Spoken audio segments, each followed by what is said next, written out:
Na minha época da faculdade, chegou um momento ali que eu estava fazendo estágio na loja de acabamentos, e essa loja de acabamentos ela me fazia fazer render todos os dias, então eu estava ali sempre praticando, sempre precisando aprender mais sobre V-Ray. Então foi aí que eu adquiri toda a minha experiência e todo o meu conhecimento de software, né? Quando eu comecei essa minha jornada, na verdade, eu estava fazendo muito render, um atrás do outro, e eu olhava para os meus renders e eu pensava, cara, eu já sei tudo que eu poderia saber de V-Ray.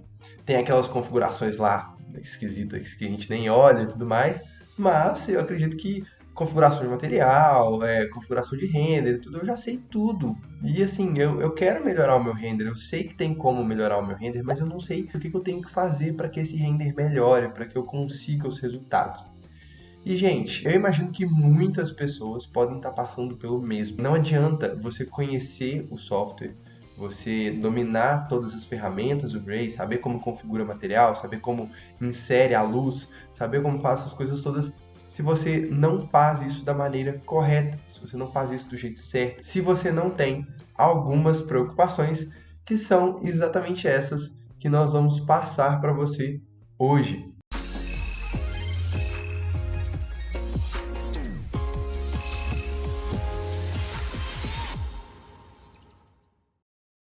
Bom, gente, meu nome é Felipe Baeta, eu sou cofundador da Escola AIS e eu já te convido a curtir o vídeo e a se inscrever no nosso canal, porque nós estamos postando a todo momento conteúdo de render, tá? Conteúdo de render, conteúdo para você, estudante que aí sofre pra caramba com render. A gente sofreu e a gente aprendeu com isso e a gente está passando hoje para frente. Sem mais delongas, vamos lá, gente. A primeira coisa que eu pus aqui na lista para eu passar para vocês é a nossa questão de enquadramento e fotografia.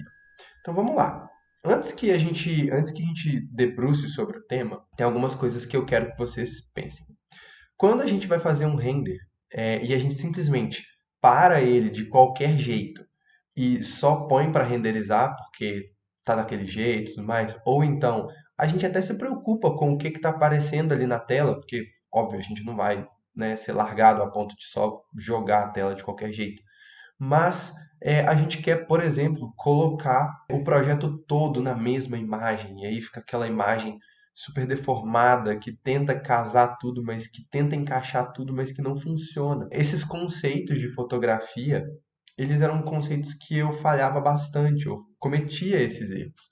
E eu comecei a perceber que esses erros, eles estavam prejudicando e muito a valorização do meu projeto, tá? Então, eu vou mostrar para vocês, a gente fez aqui uma coletânea de alguns renders que a gente tem aqui, para mostrar para vocês alguns conceitos de fotografia que podem te conduzir a partir de agora, tá? Então, vamos lá. Separei alguns renders aqui para a gente estar dando uma olhada nos conceitos de fotografia deles, tá? Então, o primeiro que eu quero mostrar para vocês é esse conceito aqui dessa imagem de quina, tá? Quando a gente tem uma imagem de quina, ou então quando a gente tem uma sala que tem informações dos dois lados, nesse caso aqui a gente tem essa informação do sofá e tudo mais, é muito legal você criar o conceito de ter assuntos, né? O que é o assunto? O assunto da imagem é o principal daquela imagem. É o que você quer realmente mostrar e destacar naquela imagem. E tem alguns jeitos da gente realmente favorecer esse assunto. E é o que eu vou mostrar para vocês. Quando você tem a imagem de uma sala, uma imagem mais quadrada, pode acontecer da situação de você ter que fazer um render de quina, que é um render que é como esse daqui, ó, que a gente está mostrando, a gente tem como ponto, a gente tem uma quina aqui, ó. Só que a gente tem umas regrinhas que podem ajudar a gente a conduzir isso aqui de uma maneira que seja mais confortável. E uma delas é a regrinha do 70-30, tá? Nessa imagem daqui não está exatamente essa proporção, mas o conceito dela é o que importa mais, tá? Você pode variar essa proporção aí, né, dentro de uns 80-20, 60-40, né? Você pode estar dando essa variada aí. Mas vocês vão entender agora. Nessa imagem aqui, e o conceito dessa regra é a gente ter uma parede sendo representada em 70% de sua totalidade. Então, essa parede aqui, ela tem 70%. E a gente tem também o conceito dos 30% para essa segunda parede, tá? E por que que a gente tem isso? É para ter uma regra de proporcionalidade. É para a gente não ficar destacando de menos o nosso fundo, o nosso assunto, mas também dá uma sensação aí e ter um contexto, né? Porque se eu mostrasse só essa parede aqui, talvez ficasse pouco informativo nessa questão de que aqui tem uma porta com uma varanda, né? De que aqui tem essa cortina. Se eu mostrasse só essa imagem aqui, talvez isso ficasse pouco informativo. Então a gente mantém essa proporção. A gente tem também algumas outras regrinhas, que no caso, uma delas é a regra dos terços. E a regra dos terços eu vou mostrar ela porque ela funciona de duas formas principais. A primeira é a gente separar a nossa imagem, obviamente, em terços. Então a gente tem aqui, ó, um terço para o meu piso, né, para a parte de baixo, para as informações que estão no chão. Eu tenho um outro terço para o meu assunto e eu tenho um último terço que seria a parte do céu. Gente, isso aqui não é uma regra que você tem que estar absurdamente preso a ela, mas é um bom conceito para você se firmar aí na hora de você posicionar a câmera. Porque às vezes você fica na dúvida, tipo, será que tá legal? Será que tá bem do jeito que eu quero? Não sei como que eu vou ter um parâmetro aí para guiar. Usa a regra do 70-30, usa a regra dos terços, que vai te facilitar bastante, tá?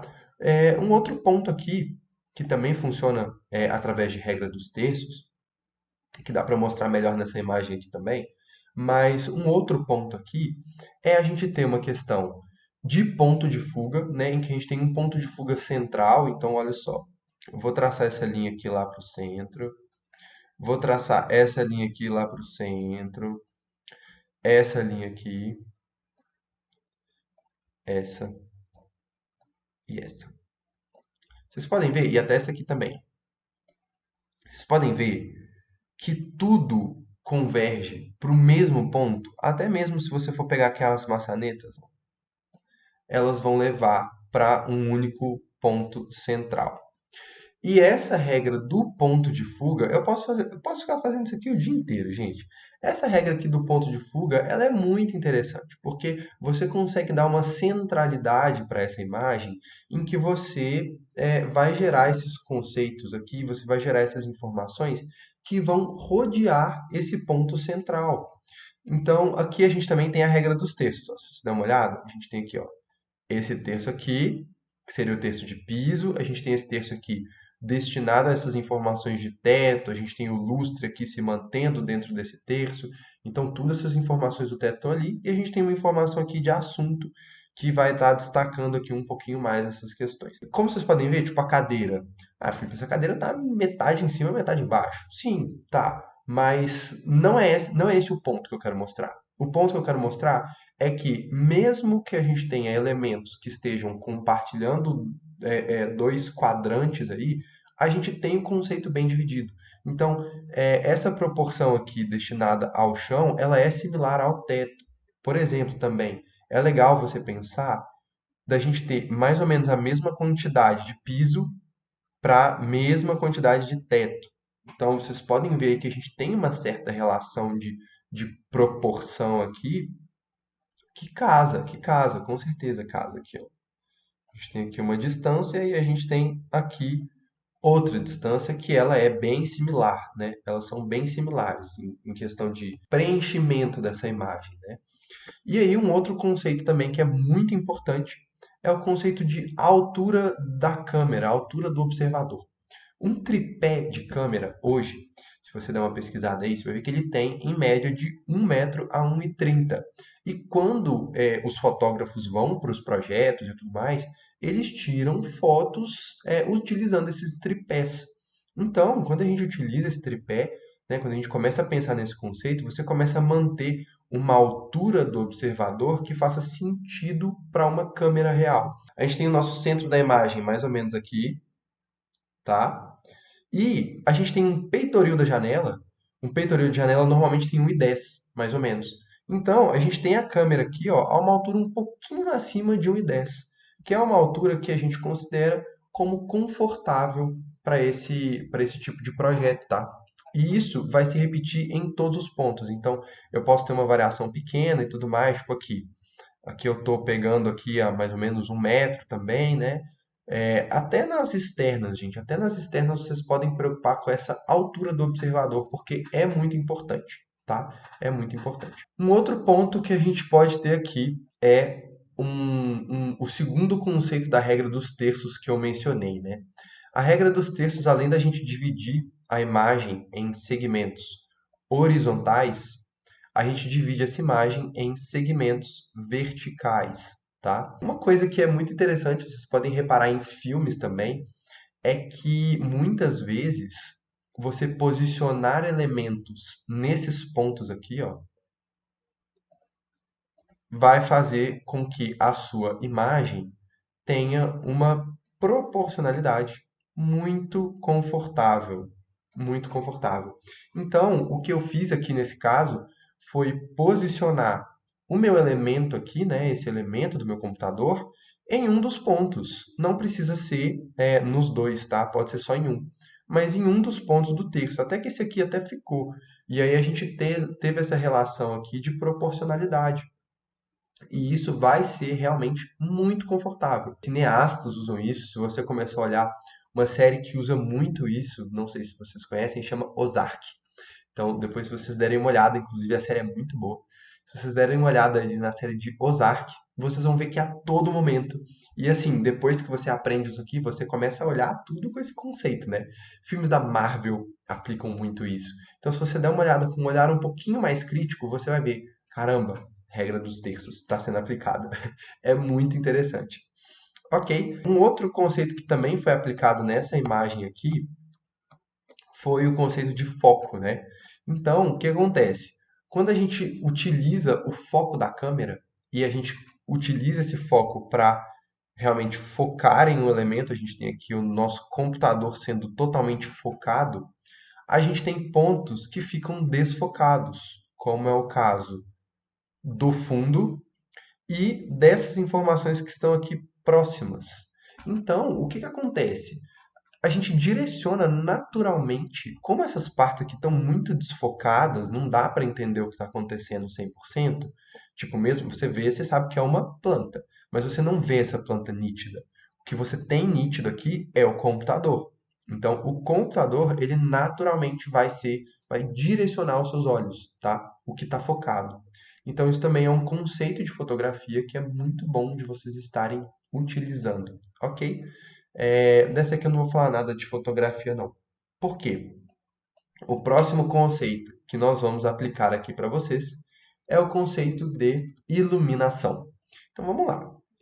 Gente, quando a gente começa a pensar em uma iluminação que seja realista, não adianta nada você saber o que que é uma HDRI, não adianta nada você saber o que é uma Rectangle Light, se você vai lá e ilumina o seu projeto com uma Rectangle Light no teto. Ou então você não tem noção nenhuma do que é um HDRI e você posiciona Sunlight lá de qualquer forma, né? Se para você eu estou falando grego, dá uma olhada aqui nos videozinhos do canal, que a gente tem vários vídeos explicando todas essas ferramentas que eu acabei de falar para você, tá? Inclusive a gente tem vídeos bem recentes fazendo um comparativo entre Sunlight e HDR, que é muito bom, vocês podem dar uma olhada. Então vamos lá. O que que as pessoas costumam fazer, né? Qual que é o principal erro que a gente vê de iluminação? É não posicionar os pontos de luz onde eles deveriam estar posicionados. E qual que é o principal erro? Fazer uma rectangulite no teto, por exemplo, em cenas de interiores. Então a pessoa vai lá bonitona e coloca aqui, né, um retângulo de luz gigantesco no teto, apontado para baixo. Aí você olha e você fala, gente, iluminou a cena, iluminou, né? Tá claríssima. Mas o render fica feio. Ele fica feio. Por que que ele fica feio? Porque você não utiliza a iluminação para fazer, por exemplo, um degradê de sombra que fica tão bonito. E então vamos lá. Só para a gente pensar nesses conceitos aqui. Se eu tiver uma rectangle light aqui no teto, qual é a iluminação que ela vai gerar nessa cena que eu estou utilizando aqui? Primeira coisa, ao invés de eu ter toda essa sombra aqui, ó, que ela é difusa, que ela é uma sombra fraquinha, que ela tá vindo no sentido que ela fica mais escura, né? que ela fica mais escura à medida que a gente se distancia da janela. Tá vendo? Quanto mais se distancia, mais escuro fica. Aqui a gente não vai ter isso. Com a Rectangle Light no teto, vai ser um ponto de luz aqui em cima. A gente não vai ter esses brilhos bonitos aqui. A gente ia ter uma luz super forte batendo aqui em cima. E aqui embaixo ia ficar super escuro, né? Então a gente não ia ter esse contraste. Essa iluminação dessa cadeira aqui, ao invés dela ter essas setinhas aqui para baixo, ela ia bater aqui em cima, né? A luz ia vir aqui. A gente ia ter o quê? Uma sombra super escura, super definida e dura, bem aqui embaixo dessa cadeira. A gente não ia ter todo esse degradê que está vindo até aqui. Por quê? Porque a luz ela não vem de um lugar coerente, ela está vindo do teto. Então a gente ia ter um ponto muito claro aqui em cima e aqui ia ficar muito escuro. Ou seja, a gente não ia estar valorizando a volumetria dessa cadeira, né? Então isso prejudica demais o render de você, quando você não preocupa com os pontos de luz. Agora, quando eu começo a posicionar a minha iluminação somente aonde existe luz, então o que acontece? Se você tem luz natural, essa luz natural ela tem que vir da janela. Ela tem que vir da janela, tá? E o que acontece? Eu tenho a iluminação artificial também. A minha iluminação artificial, ela só pode vir dos pontos que tem iluminação artificial. No caso dessa cena que vocês estão vendo aqui, é do lustre, né, desse pendente que a gente tem aqui, dessa luz aqui no fundo, aqui em cima, do LED, que está jogando essa luzinha aqui para cá, e dos spots. Tem outros spots espalhados aqui no teto, tem um aqui também, mas a questão é, eu não ponho a luz em lugar nenhum, além dos que faça sentido, tá? Então, quando a gente tem essa iluminação supernatural aqui entrando, o que vai acontecer é que vai ser uma iluminação muito mais realista. Imagina se eu não tivesse utilizado a iluminação desse jeito e tivesse simplesmente colocado uma rectangle light aqui no teto, assim, ó, desse tamanho aqui e outra aqui dentro, né? Imagina, eu não ia ter essa sombra aqui diferente, né? Eu não ia ter um contraste de luz natural com luz artificial. Eu não ia ter nada disso. Eu não ia ter essa face da viga aqui super mais escura e essa aqui mais clara, né? Não ia ter isso. Eu não ia ter esses reflexos dessa geladeira. Então, isso é uma coisa que faz muita diferença, né? Esses conceitos de iluminação, eles fazem muita diferença. Então, mais um exemplo aqui para vocês. A iluminação, ela não serve somente para você enxergar a sua cena. Então, como assim? Né? A iluminação não é só para deixar claro, não é só para a gente ver. Não, a iluminação ela serve também tanto nos projetos arquitetônicos, além dela servir, a iluminação dela servir nos projetos arquitetônicos como um elemento de composição daquele ambiente, a iluminação no render ela vai servir como valorização da sua imagem. Então, o que acontece? Um exemplo é essa imagem externa que a gente tem aqui. Eu poderia simplesmente ter pego o sol e jogado aqui e pronto. E acabou, entendeu? E o sol ia bater lá e tudo bem, ia bater nessa cena. Mas eu não fiz isso. Por que que eu não fiz isso? Porque eu quis que as sombras que fossem geradas, eu queria gerar sombras que pudessem valorizar o meu projeto. Vamos analisar essas sombras aqui. Primeira coisa, dá para ver, inclusive pelo reflexo dá para ver isso. Eu tenho essas araucárias aqui, né, que estão aqui no fundo. Eu também tenho araucárias sendo refletidas por esse vidro. Então, isso me diz que eu tenho árvores que estão atrás da câmera. Olha, a gente tem essas árvores aqui mais baixinhas também, que elas, além de dar essa composição, elas vão gerar aqui, ó, sombras que estão atrás da câmera. Então, eu tenho coisas atrás do muro que vão gerar essas sombras aqui nessa fachada, né? O que que essas sombras fazem? Quando eu bato aqui nos brises, a gente tem essa sombra gerando um volume nos brises, uma volumetria, né? A sombra da árvore, ela pega aqui nos arbustos, ela pega aqui na grama, ela vem por aqui, pega esse contorno aqui, essa quebrada que a gente tem aqui, né, desse laguinho, e a gente tem essa sombra aqui abraçando a minha edificação. A gente tem o mesmo conceito com essa sombra que vem aqui, ó, dessa árvore grandona. Ela vem por aqui, mas ela também bate nessa platibanda aqui que a gente tem aqui em cima, ó. Aí vem uma sombra que pega por aqui, que pega por aqui, contorna o edifício. Então, o que acontece? Quando a gente tem esses elementos que geram essa sombra, a gente começa a valorizar o nosso projeto, né? A gente não está simplesmente iluminando. Eu não estou simplesmente colocando uma luz aqui para a gente conseguir enxergar o render. Eu estou colocando a minha iluminação de uma maneira que deixa o meu render mais bonito, deixa o meu render mais atrativo, que atrai os olhares. E aí você começa a misturar os conceitos. Então eu tenho uma boa fotografia aqui, eu tenho uma boa iluminação que está valorizando o meu projeto, que está fazendo o meu projeto ficar mais bonito. Então, isso sim é o que vai fazer a diferença, e não o conhecimento simplesmente do software, né? Isso aqui não depende de você saber muito ou pouco do software, né? Isso depende de conceitos que você estuda, que você aprende. De iluminação, eu acredito que eu passei bem essa sensação do que eu queria para vocês, e o que eu vou mostrar agora é o nosso terceiro ponto, que é o nosso ponto de modelagem, tá? Modelagem, gente, não adianta nada você saber tudo do software, tudo do V-Ray, tudo do Sketch, se você não tem preocupações em fazer com que o que você está criando, o que você está simulando ali, seja compatível com a realidade. Então, uma modelagem, ela tem que ser uma modelagem que traga, essa aqui é a mesma cena da parede ali dos tijolinhos, ó, tá vendo? Esse sofá aqui ele está em proxy. Se você não sabe o que é proxy, a gente também tem esse vídeo aqui no canal.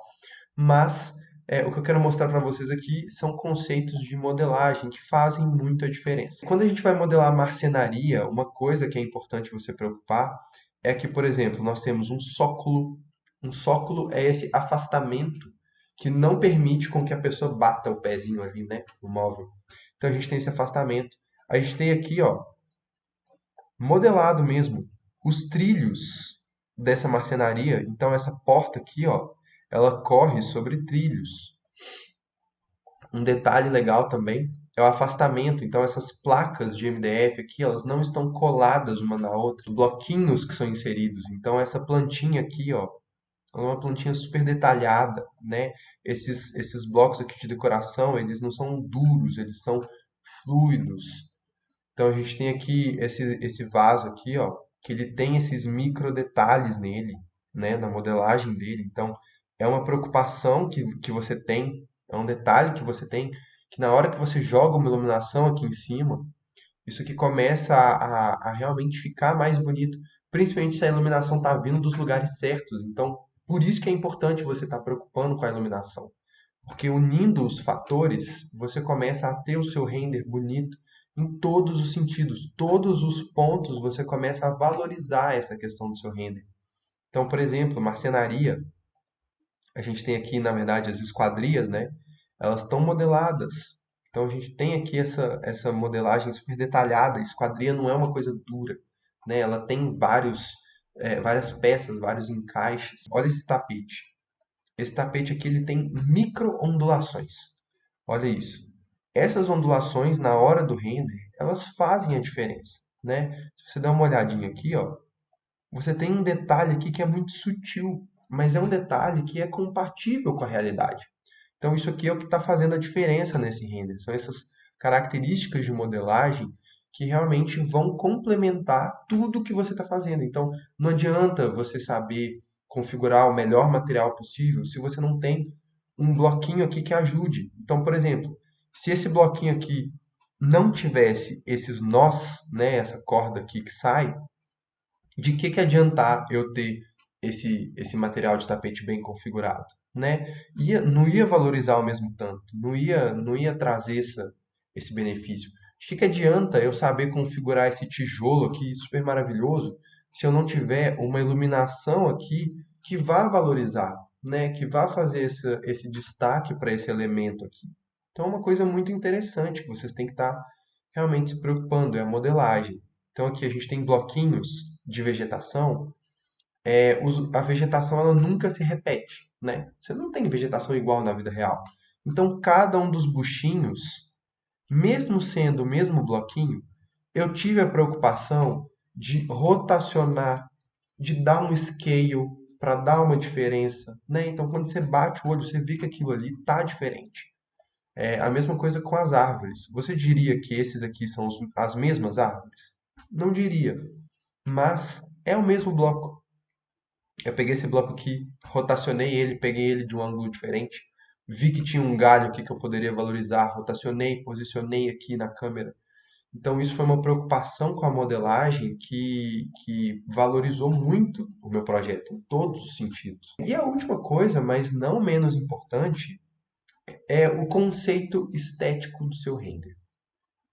Ah, começou a complicar, né? Como se já não fosse complicado, agora eu tenho que me preocupar com o conceito estético do meu render. Gente, é mais simples do que parece. Uma simples combinação de cores ou um simples contraste de cores já pode dar uma valorizada no seu render, que vai fazer uma diferença absurda. Como assim, Felipe? Vamos lá, para vocês terem uma noção básica. Nesse render aqui, eu busquei quando eu estava fazendo a decoração, né, e preocupando um pouco mais com isso, eu estava preocupado principalmente em ter tons neutros, né, tons neutros em contraste com tons marrons, com tons amadeirados, né? Era essa a minha ideia. Só que eu comecei a sentir que estava ficando muito morto. Então eu precisava trazer mais informação. Como que eu quis trazer essa informação? Eu trouxe através das almofadas, ou seja, quando eu trouxe essas almofadas, a cor delas é proposital. Então eu tenho aqui um tom amarelo e um tom azul. Esse contraste de amarelo e azul, gente, é uma coisa que pode ser muito bem explorado, muito bem explorado. Um bom exemplo é essa cena aqui. A gente tem tons azulados e roxo, tá? Tons azulados e roxo. Aqui de novo, tons azulados e roxo, em contraste com uma iluminação amarela super bem marcada. Ah, Felipe, da onde que você está tirando esse contraste de roxo e amarelo? Gente, existe uma coisa fantástica que chama roda de cores. E quando você começa a preocupar com as cores que você está trazendo, a gente tem cores que se complementam de maneira harmônica. Tem maneiras de você criar harmonia de cores de diferentes formas. Então, quando a gente usa cores que não combinam, isso causa um certo desconforto em quem está olhando. Então, um conceito que a gente preocupou muito aqui, por exemplo, e é uma combinação que vocês estão vendo que eu gosto, né? Que a gente utiliza uns tons terrosos, tá vendo? A gente tem uns tons terrosos aqui. Eu estou excluindo o sofá, porque o sofá é cinza. Só que por ele ser neutro, quando eu ponho essa luz mais amarelada aqui, ele tem esse tom mais amarelado, que fica mais bonito, é meio bege, né? Mas olha a minha iluminação geral, como ela é bem mais azulada. Por que que a gente tem esse contraste?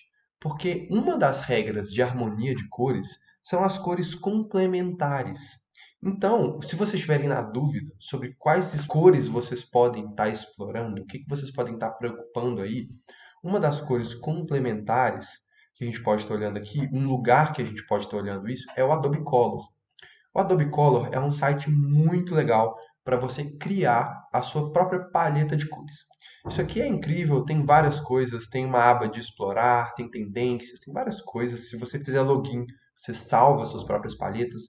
Mas eu vou usar aqui só para explicar um pouquinho a regra de harmonia de cores. Por quê? Se você preocupar com, por exemplo, cores complementares, ou seja, cores que são opostas na cadeia de cor, você vai ver que se eu utilizar aqui um tom mais azulado, o que eu tenho de oposto, ou então mais puxando para o roxo aqui, ó, o que eu tenho de cores opostas são tons amarelos, tá? São tons amarelos. E é exatamente isso que a gente faz aqui. A gente tem um tom azulado bem forte, que vai gerar contraste, que vai bater aqui nos meus objetos, né? E em contraste a isso, eu tenho uma iluminação amarela que vai gerar essa sensação de composição e harmonia. Então, isso foi uma coisa que eu preocupei para fazer esse render daqui. Eu preocupei para fazer esse render daqui, que foi de detalhe. Esse aqui eu busquei uma iluminação mais branca para a gente ter uma noção mais natural das cores. Então, isso é uma coisa para se preocupar também. Quando você está querendo fazer uma imagem informativa, uma imagem que é tipo assim, é para um cliente ver, é para um arquiteto, é para o seu estágio que você está fazendo, você vai apresentar isso para alguém, muitas vezes uma iluminação branca ela vai fazer com que os elementos não tenham alteração na sua cor, né?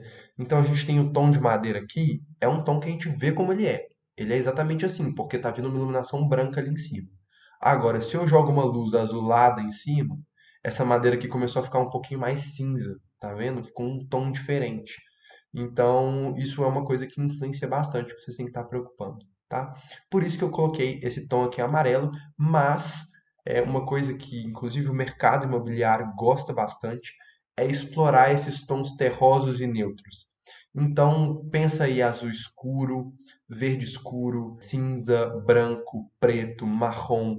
Explorar essas cores mais neutras vai favorecer muitas vezes o seu render e o seu projeto. Então, vocês derem até uma olhada aqui, ó. Esse aqui é um pouquinho menos. Mas essas duas cenas aqui, eu tenho tom cinza, marrom e assim, explorando aqui alguns pontinhos apenas. Por quê? Porque essas imagens, elas estatisticamente tendem a agradar mais pessoas.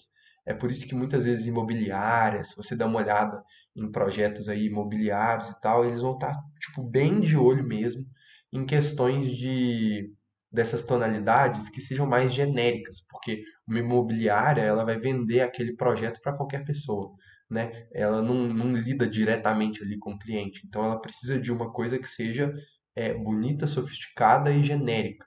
Então, por que não utilizar tons neutros e tons terrosos, né? Isso é uma coisa que o mercado gosta bastante e que eu particularmente também gosto muito. Eu acho bem bonito, bem sofisticado. A gente tem outras coisas também, né? Outros conceitos. A gente tem como dividir as nossas complementares. Então, a gente começa a rodar a nossa roda aqui, ó, e a gente começa a ter outras formas de você explorar isso. Então a gente tem tons terrosos, a gente tem amarelo, né? Então, às vezes, se eu utilizar uma iluminação um pouco mais azulada, eu vou estar valorizando essas coisas, né? Eu tenho uma tríade cromática, em que aí você pode estar, né, explorando bem mais aí as cores do seu projeto, em que você pode estar utilizando, sei lá, rosa, azul e amarelo. Então, vocês começam a perceber também que essas cores, né, um azul bebê, um rosa um pouquinho mais claro, essas cores, se vocês começarem a olhar esse quesito estético, tanto de filmes, né, cores análogas, por exemplo, gente, a gente tem esse conceito aqui, né, que vai trazer aqui um verde até um azul. Se você der uma olhada nessa imagem aqui, por exemplo, a gente buscou por que é tão natural assim pra gente, né? Porque é um elemento, é uma coisa que a gente está acostumado no nosso dia a dia. É ver um céu clarinho, com poucas nuvens, com um verde mais forte. Mas uma coisa que eu preocupei também, o meu verde é saturado, mas ele tem uma cor similar. Então, esse tom de verde aqui, ele tem um tom parecido com esse, que tem um tom parecido com esse. Então, eu tenho três vegetações diferentes. Se você for contar a grama, quatro, mas todas elas têm um tom parecido. Então, se você fizer se esse verde aqui fosse muito claro, se esse verde aqui fosse muito escuro, se você tivesse uma diferença muito grande desses tons, você ia perder um pouco esse equilíbrio que a gente tem, essa noção que a gente tem, né, do nosso dia a dia mesmo. São coisas que fazem parte do subconsciente das pessoas. Então, gente, baseado nisso, né, eu vou encerrar esse vídeo dizendo realmente que eu espero que ele tenha sido bem claro mesmo, tenha elucidado vocês de vários conceitos que você não aprende estudando. Bicho. Esses conceitos você não aprende somente estudando software. Você tem que estudar de outras formas e nós trazemos esses tipos de conceitos e de conteúdos aqui para vocês o tempo todo. Então, se você não tiver esse tipo de preocupação, se você não tinha esse tipo de preocupação, ou então, se você estava se sentindo travado, estagnado, né, nesse platô, eu espero que esse vídeo tenha elucidado bastante vocês e tenha dado uma explanação bem geral de conceitos que possam fazer realmente a diferença para suas imagens ficarem super impactantes e super bonitas. Então, gente, por favor, não se esqueçam de curtir o vídeo, de compartilhar com seus amigos, isso é muito importante para a gente, isso ajuda demais mesmo. Então, muito obrigado por você ter assistido até aqui, muito obrigado pela sua presença e eu te vejo no próximo vídeo. Até mais!